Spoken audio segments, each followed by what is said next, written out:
ചിന്ത ഓടുമ്പോൾ വാക്കുകൾ നടക്കുകയാണ്. പലപ്പോഴും ചിന്തയ്ക്ക് വേഗത കൂടുതലാണ്. നമ്മളൊരു മിനിറ്റിൽ ഒരുപാട് കാര്യങ്ങളെക്കുറിച്ച് ചിന്തിക്കാറുണ്ട്. എന്നാൽ ഒരു മിനിറ്റിൽ നമ്മൾ പറയുന്ന വാക്കുകൾക്ക് പരിമിതിയുണ്ട്. സാധാരണ ആവറേജ് വേർഡ് പെർ മിനിറ്റ് എന്ന് പറയുന്നത് 120 മുതൽ 150 വരെയൊക്കെയാണ് ഇംഗ്ലീഷ് ഭാഷയിൽ. മലയാളത്തിലാകുമ്പോൾ അത് കുറച്ചുകൂടെ കുറയുകയാണ് സ്വാഭാവികമായും. അതുകൊണ്ട് തന്നെ നമ്മൾ പ്രസൻറ്റേഷൻ നടത്തുമ്പോൾ, പ്രസംഗിക്കുമ്പോഴൊക്കെ നമ്മുടെ വാക്കുകൾക്ക് വേണ്ടത്ര അകലമുണ്ടായിരിക്കണം. വളരെ വേഗത്തിൽ സംസാരിക്കുന്ന ആളുകളുണ്ട്, എന്നാൽ വളരെ സാവകാശം സംസാരിക്കുന്ന വ്യക്തികളെയും നിങ്ങൾക്ക് കാണാൻ പറ്റും. പലപ്പോഴും ഇത് ഈ പ്രസൻറ്റേഷൻ്റെ സ്വീകാര്യതയെ നേരിട്ട് ബാധിക്കാറുണ്ട്.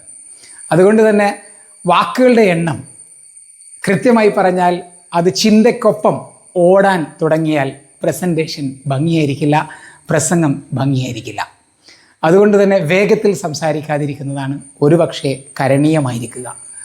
നമുക്ക് നമ്മുടെ പ്രസൻറ്റേഷനെ വളരെ മോഡറേറ്റ് ആയിട്ടുള്ള ഒരു സ്പീഡിലേക്ക് കൊണ്ടുവരാൻ സാധിച്ചാൽ, അതിന് വേണ്ടത് ക്വാളിറ്റി ഉള്ള വാക്കുകളെ തിരഞ്ഞെടുത്തുകൊണ്ട് നമ്മുടെ പ്രസൻറ്റേഷനെ ക്വാളിറ്റി ഉള്ളതാക്കി മാറ്റുക എന്നുള്ളതാണ്. ചിന്തയ്ക്ക് ഒപ്പം ഓടാതെ വാക്കുകളെ ബോധപൂർവം തിരഞ്ഞെടുത്തുകൊണ്ട് കുറച്ചുകൂടെ വാക്കുകൾക്കിടയിൽ വേണ്ടത്ര അകലം പാലിച്ചുകൊണ്ട് സംസാരിക്കാൻ പരിശീലിക്കുന്നത് നന്നായിരിക്കും. സോ വേർഡ് പെർ മിനിറ്റ്, ഒരു മിനിറ്റിൽ നിങ്ങൾ സംസാരിക്കുന്ന വാക്കുകളുടെ എണ്ണം കണ്ടെത്താൻ ആഗ്രഹിക്കുന്നുണ്ടെങ്കിൽ, നിങ്ങളുടെ വാക്കുകൾക്ക് വേഗത കൂടുതലുണ്ട് അഥവാ വേഗത കുറവാണോ എന്ന് മനസ്സിലാക്കാൻ ഏറ്റവും നല്ലത് നിങ്ങൾ പ്രസൻറ്റേഷൻ എടുക്കുന്ന മൊത്തം സമയത്തെ, അതിലെടുക്കുന്ന മൊത്തം വാക്കുകളെ എത്ര മിനിറ്റ് കൊണ്ടാണോ നിങ്ങൾ ആ പ്രസൻറ്റേഷൻ പൂർത്തിയാക്കുന്നത് അത്രയും മിനിറ്റ് കൊണ്ടൊന്ന് ഹരിച്ചു കഴിഞ്ഞാൽ വേർഡ് പെർ മിനിറ്റിനെ കണ്ടെത്താൻ കഴിയും. ഒരു മിനിറ്റിൽ നിങ്ങൾ എത്ര വാക്ക് സംസാരിക്കുന്നു എന്നറിയാൻ ആകെ വാക്കുകളെ നിങ്ങളെടുത്ത സമയം കൊണ്ട് ഹരിച്ചാൽ മതിയാകും.